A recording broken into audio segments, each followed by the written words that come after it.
Hi everyone, we are here at Titan today to talk about our security drone docking station and components. This is one example of our drone and docking station. We work with several different manufacturers to best be able to meet your needs. With this setup, we can install anywhere you need. On the ground, on top of a building, we've even installed this on top of shipping containers.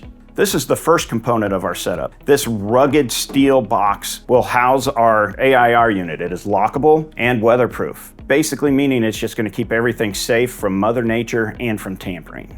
This is the drone and the drone docking station. The dock will close, providing coverage from all the elements and tamper resistant. It has HVAC to keep the drone at the proper temperature, provides charging, and the network connections to the drone. Our security drones are weather resistant. They can fly in winds of excess of 25 miles per hour and in the rain. We tested this out in-house. If you want to see that video, click on the link in the description.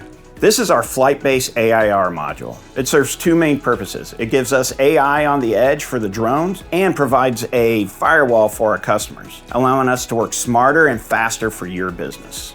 If you have any questions or want more information, visit tpcsecurity.com/drones.